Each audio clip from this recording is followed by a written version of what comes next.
Terungkap ada yang diberi nama Tuhan di grup WhatsApp Duren 3 buatan Ricky Rizal. 5 terdakwa kasus pembunuhan berencana membuat grup WhatsApp beberapa hari setelah Brigadir Nofriansah Yosua Huta Barat atau Brigadir J tewas dieksekusi. Hal itu diungkapkan ahli digital forensik Adi Setia saat menjadi saksi ahli dalam sidang kasus pembunuhan berencana Brigadir J. Adi mengatakan grup itu dibuat oleh Ricky Rizal dan diberi nama Duren 3. Kuasa hukum RR menanyakan ada berapa dan siapa saja anggota di grup WhatsApp tersebut saat sidang di Pengadilan Negeri Jakarta Selatan, Senin 19 Desember 2022 tadi. Adi menerangkan ada lebih 7 anggota grup tersebut.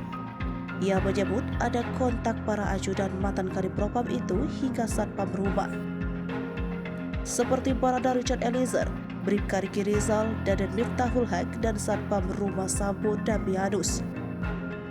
Rinciannya yakni atas nama Richard, yang kedua Ricky Wibowo, yang ketiga Damson, yang kemudian Daden. Kemudian Irjen Ferry Sambo, Putri Chandrawati Diryanto, dan Om Kuat atau Kuat Ma'ruf.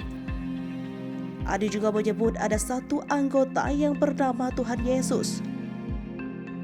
Kemudian kontak WA atas nama SMD, kontak WA atas nama Tuhan Yesus, papar Adi. Ada lagi Prayogi Iktara, AR19, dan yang terakhir kontak WA atas nama WTK46. Grup itu dibuat Ricky Rizal pada 11 Juli 2022, atau 4 hari setelah peristiwa pembunuhan tersebut. Hanya saja, tidak dijelaskan siapa sosok yang diberi nama Tuhan Yesus dalam grup WA tersebut.